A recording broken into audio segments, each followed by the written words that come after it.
So, welcome to another edition of Mind Mondays. It's been said that diplomacy is like banking. It is about building up a deposit of goodwill to use when necessary. Today's guest is a career diplomat turned political leader. And using all the goodwill he has built over a remarkable and a varied career to secure and strengthen India's position on the world stage. I'm delighted to introduce Dr. S. Jaishankar, Union Minister of External Affairs. And joining me in this interaction with the Minister is an academic, a well-known columnist, eminent foreign policy analyst, and Director of Institute of South Asian Studies, National University of Singapore, C. Raja Mohan. Raja will moderate this session along with me, and because we have only 30 minutes with the minister, I'm going to request Raja to keep the questions short and the minister to try and get in as many questions as possible, because he is a man who can say a lot in few words, and I've seen him do that on many occasions. So thank you very much, Jaishankar, for joining us today and for making the time from your very busy schedule.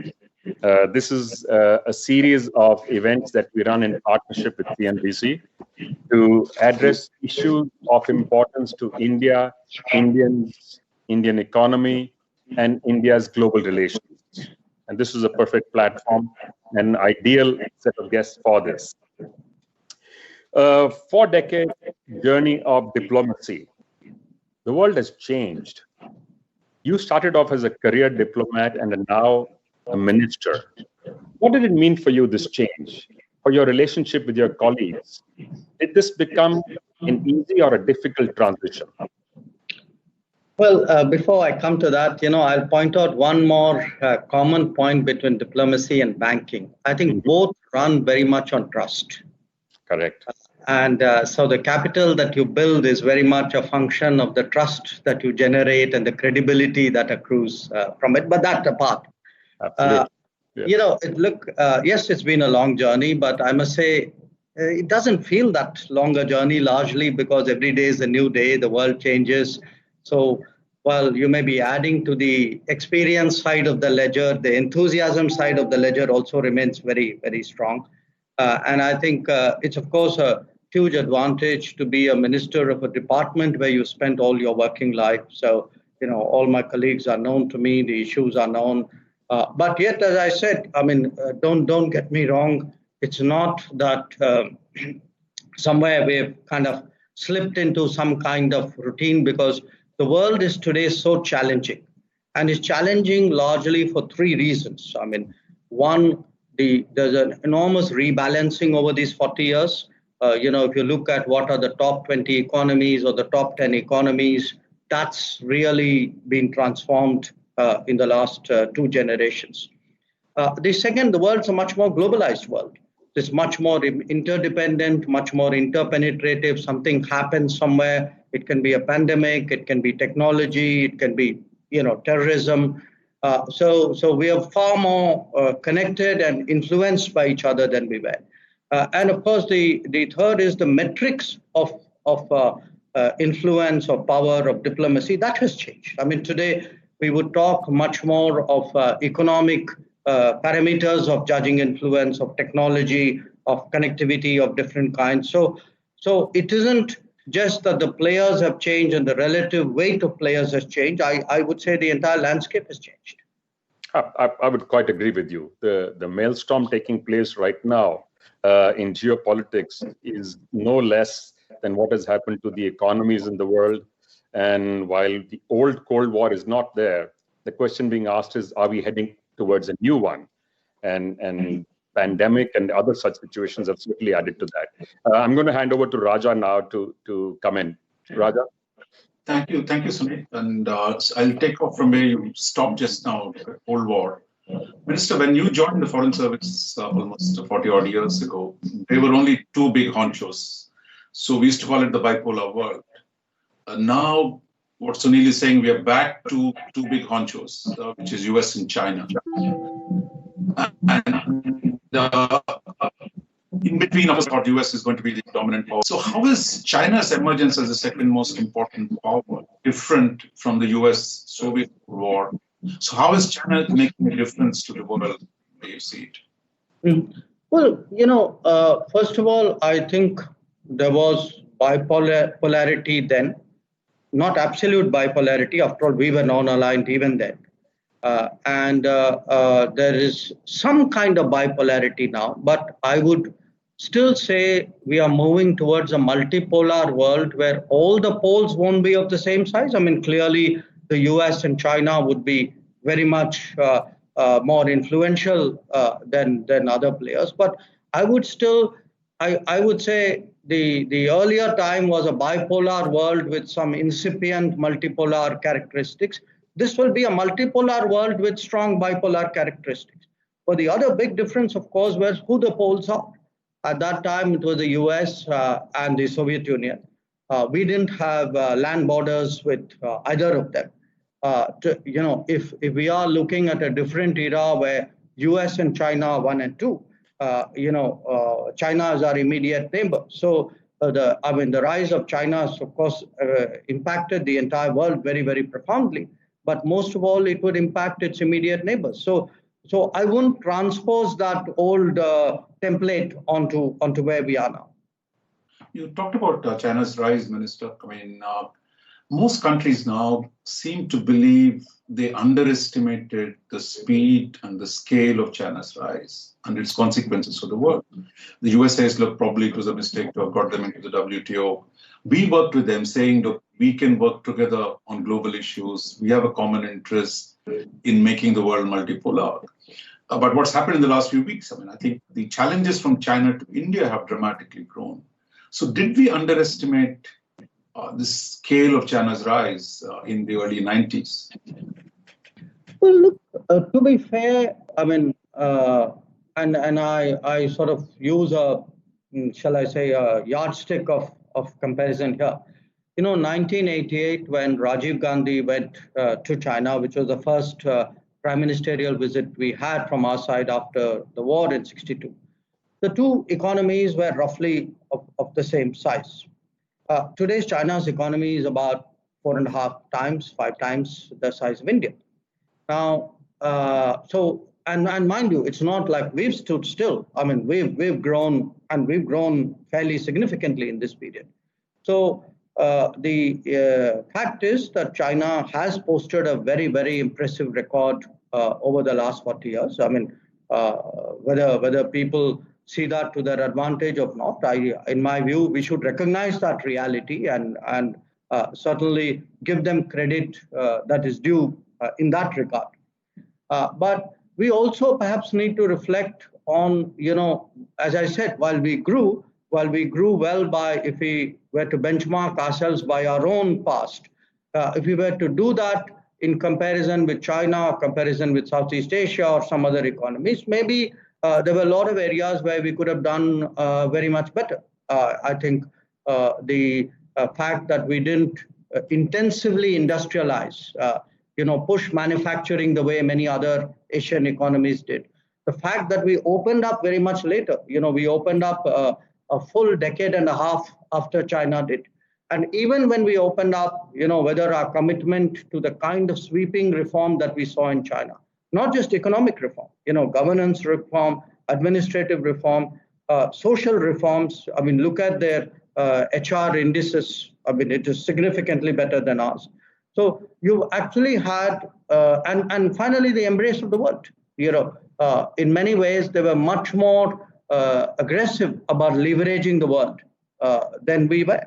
So my own sense is, if you look at whether it was developing our domestic capabilities, actually going through with a reform agenda in a kind of 360 way, looking at the world to see how to advance your interests in a very, very focused way. The Chinese have scored very, very well in all these departments. And that, to my mind, today has created, in a sense, a gap between the two countries. And clearly that has implications for the relationship. So seeing the India-China in comparison, I mean, Chinese have grown dramatically, but the way they think about the world also seems to have changed. While we have grown, do you think that the way our establishment, our elite, not just the foreign policy elite, are we still thinking like in the old ways and not really commensurate with our own size? Because after all, we are the fifth largest economy, we have the third largest armed forces, fifth largest defense budget. But has the thinking evolved along with our weight? Look, again, my sense is we are in transition. We are in transition. China too is in transition. I mean, it's in much more advanced transition than we are. I'm not necessarily comparing the two. If you ask me, because I start with your first question, so you've been in this building for 40 years. I mean, I see a huge change. I mean, when I look at the mindsets of people, what our ambitions are today, what our capabilities are, what we are doing. I mean, I just give you an example of, we do development partnership programs with different countries. Now, today our reach goes from the Caribbean to the South Pacific. I mean, we have out of 54 countries in Africa, we have programs in 51 projects in 51 countries. It would be inconceivable not 40 years ago, even I would say perhaps 10 years ago. So it's not that we are not, we are not growing, we are not becoming more influential, more ambitious, more aspirational. All of that is happening. The issue is eventually a kind of a relative issue. If I grow at 10, but you are growing at 50, then, somewhere that sort of speaks for itself. So for us, I mean, the challenges really are today, how do you actually grow, faster at home, and not just faster. I mean, it's not just a quantitative issue. Do you actually do those deep reforms, which perhaps we should have done in many cases earlier?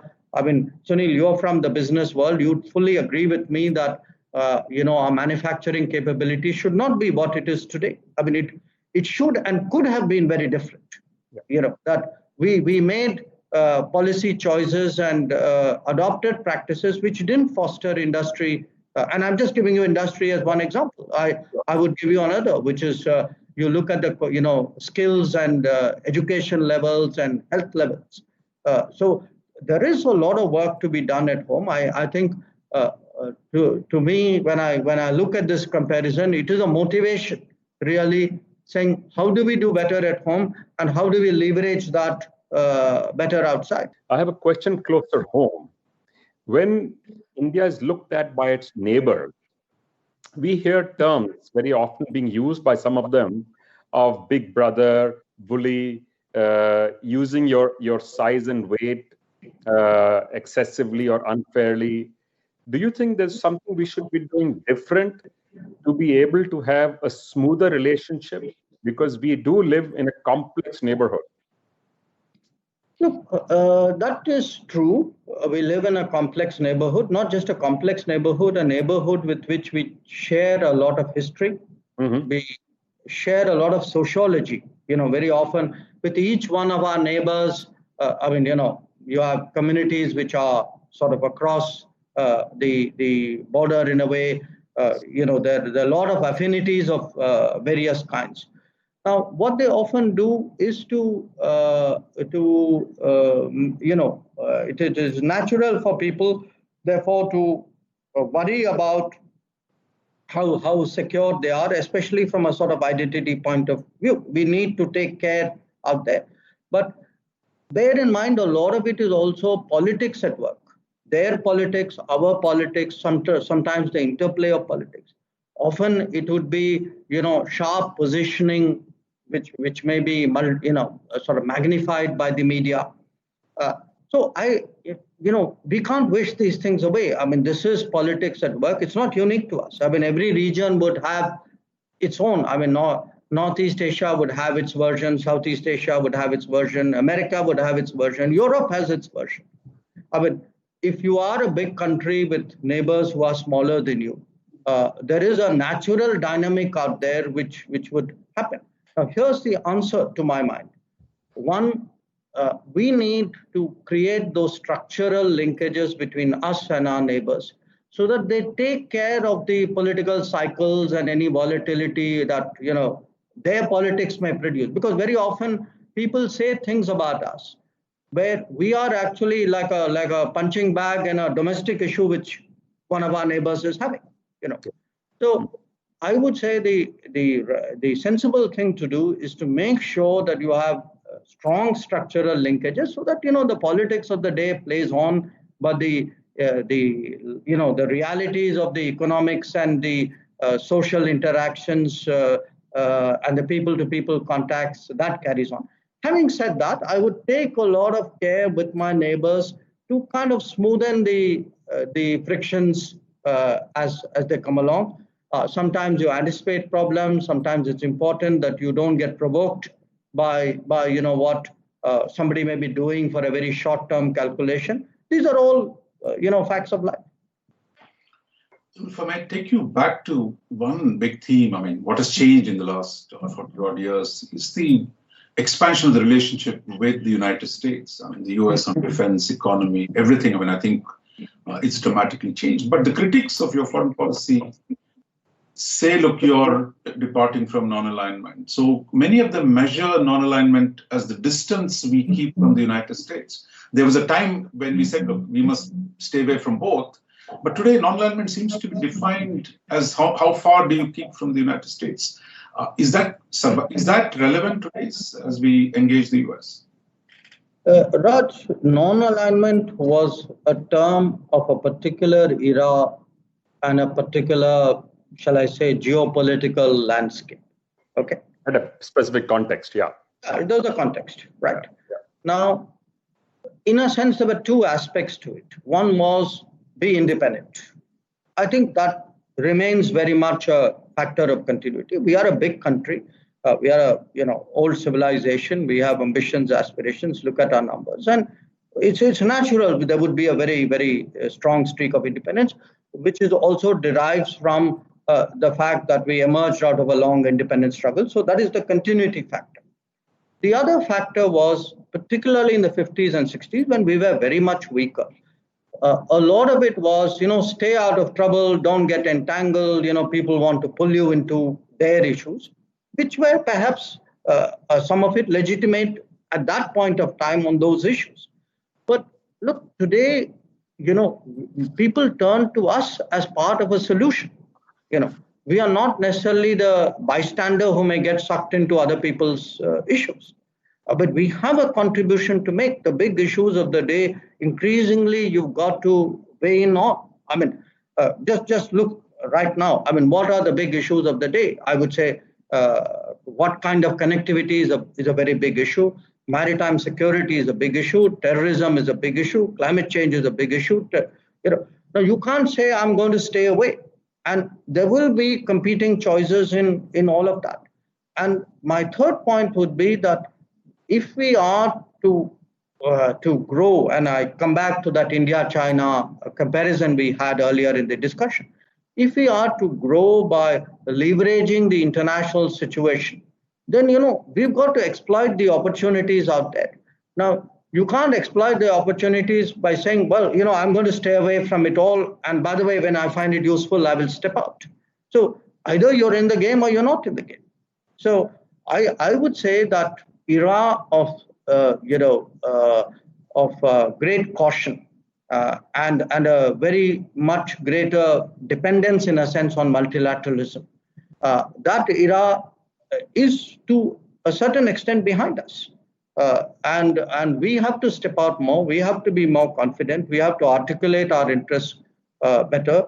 We need to take risks, because without taking risks, like in business, or in banking, you can't get ahead. So those are choices we have to make, and I think there's no getting away from that. See, between neighbors, which Sunil talked about, and the major powers that I was talking about so far, in between now we have a new term called the middle powers. Mm-hmm. And powers were not as big as the US or China, but powers actually, we seem to have discovered the virtues of engaging, say, France to our west, or Japan to the east. I remember when Sunil was in CII, when we did a lot of work on Japan. So you see the importance of these countries has grown in the way you deal with foreign policy today. Yes. Well, one, they've grown in themselves. Today, Japan has a much higher international profile than perhaps the time that Sunil and I were working on Japan together. Or an Australia is stepping out much more than it was earlier. And, you can say that for different countries, and Indonesia perhaps, or Saudi Arabia. I mean, all of that is happening. But what is also happening is some of this is a consequence of I would say, the repositioning of the United States. That if, that sort of the big umbrella, in a sense, is either smaller or, shall I say, less thick than it used to be. And it's allowed really many other countries to sort of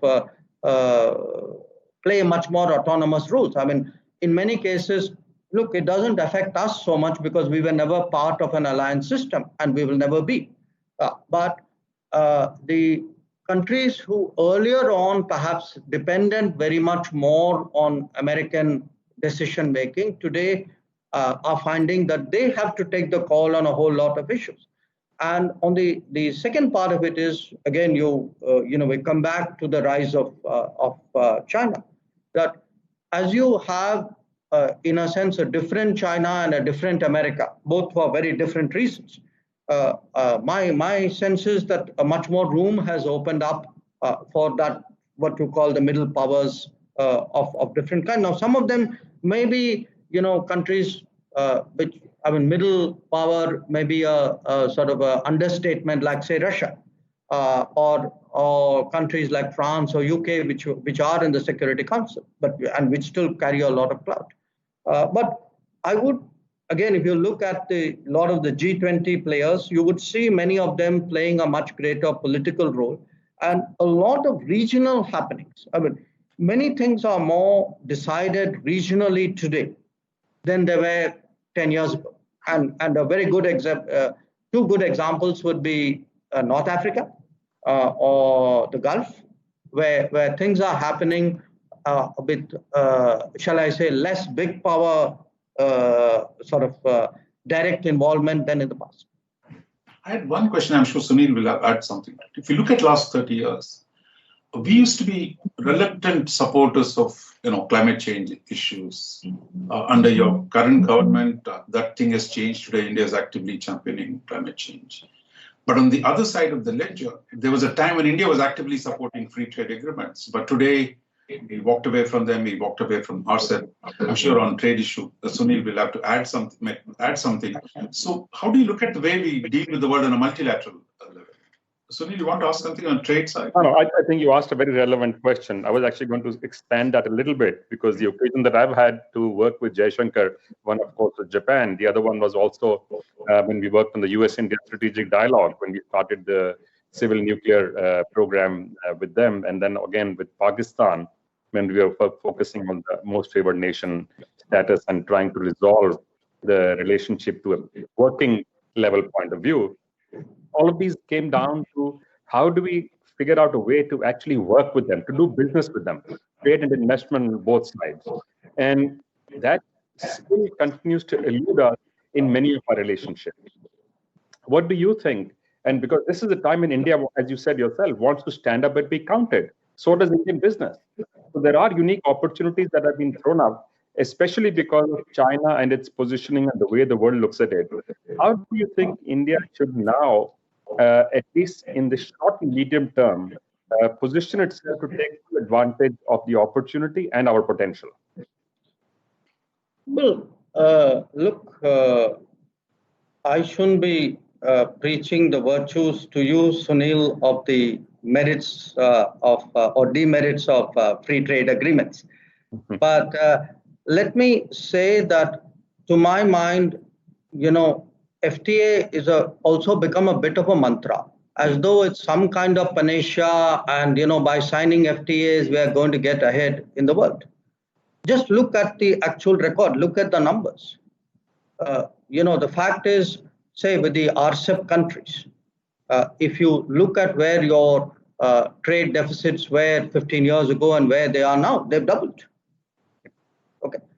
You look at the state of manufacturing in this country. I mean, forget the numbers for a moment. Okay, I just go by the smell test. Okay, look at the state of the economy, look at the state of the manufacturing, then look me in the eye and say, yes, these FTAs have served me well. You won't be able to do that because the fact is, we have actually, in the name of globalizing, entered into arrangements, and we can debate the merits because not all FTAs are the same. I sort of note that point. But the fact is, they have not served the country well, the economy well, in terms of building our capacities. And I think there are ways of engaging the world which don't necessarily have to be FTA centric. There are Actually, let me interrupt. That is the very question, by the way. The industry actually has been saying the FTAs are not always good. Let's not blindly sign them. If at all, let's do the PTAs, which is preferential trade agreement, where you can control and monitor what you open and how much you open of it.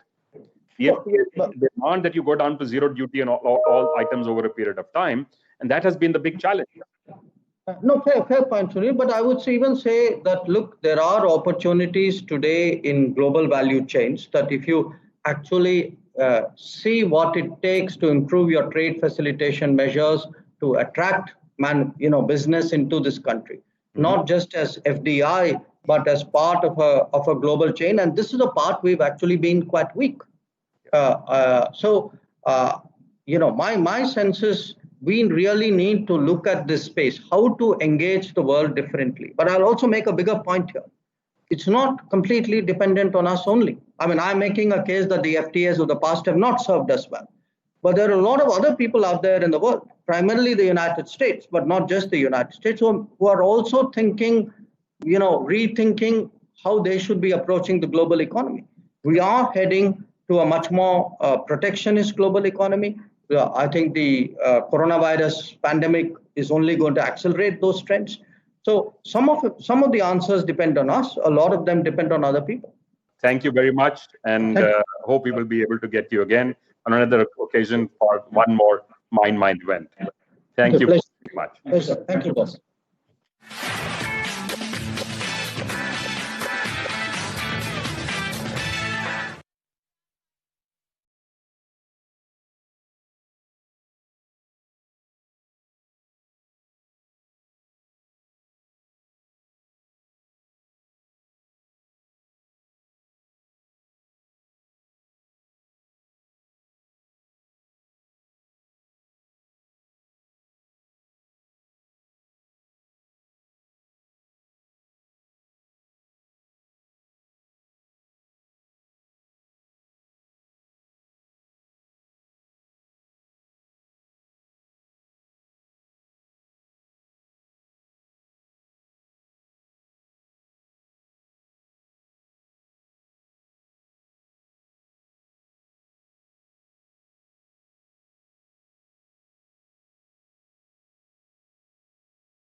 3, 2, 1, Q, sir. Welcome to another edition of Mind Mondays. At the Mind Institute, we believe in democratic thought leadership. Knowledge and analysis becomes richer and deeper when it is a sum of many parts. Citizens have a view, business has a view, government has a view, so does opposition. We have with us a very senior leader of the opposition, Mr. Anand Sharma. He has been a minister with various portfolios in the cabinet. He's a member of the Rajya Sabha. He's been a leader of the opposition and a politician from the very young days in college itself, and has continued in various positions to reach statesman-like stature within the system. Welcome and thank you very much for joining us, Anand. Appreciate your making the time today. The world today is going through a churn. Let me first ask you about yourself. A politician normally thrives on being surrounded by people. Your whole life blood is people, dealing with them all the time. What do you feel now when for many months you have not been able to interact physically with people due to the COVID-19?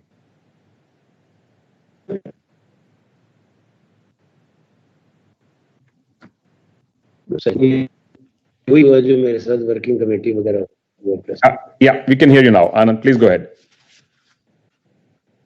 Yes, I did miss. What did you ask? I said lifeblood of a politician is people. You thrive on dealing and interacting with people all the time. And now for the last many months due to the pandemic, you had no physical interface with people. How does that make you feel? Correct. Well, it has been strange. We are living in extraordinary times, unprecedented crisis, which confronts all of us. And it has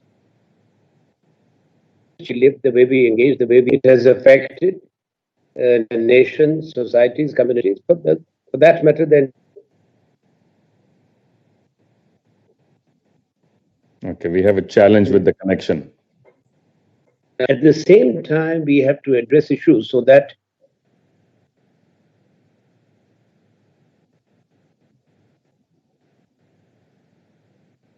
No, so that is important, that how we minimize, whether it's the social fallout, the economic fallout.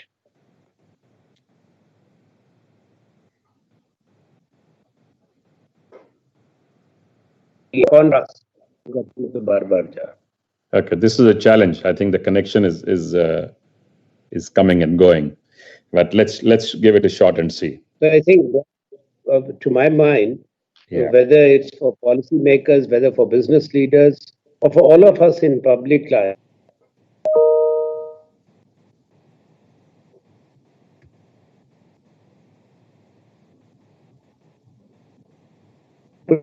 that such a crisis will visit humankind at one go. Okay, we need to find a way to make this connection work a little bit better, because we kind of lost you a few times in between. It froze. I don't know what's something is going on somewhere. Right. Yes. So let me go back to your personal life a little bit.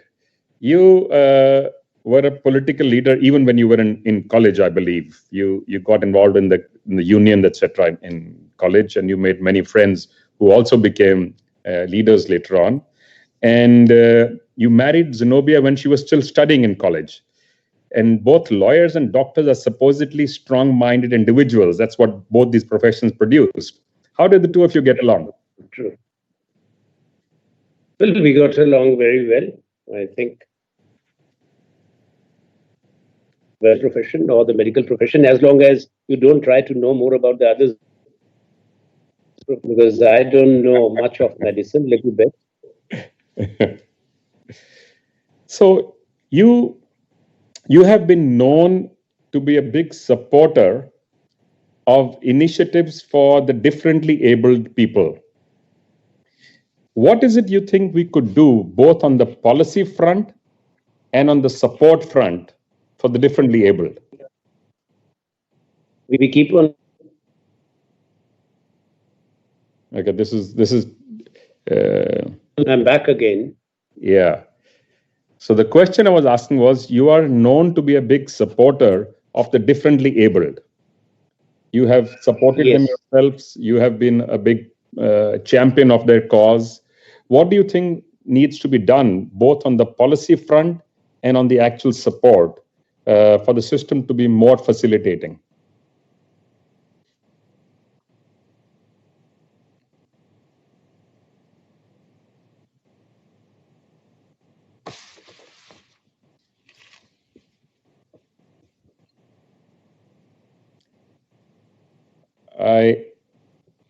I think we will have to give this skip for the moment and redo this.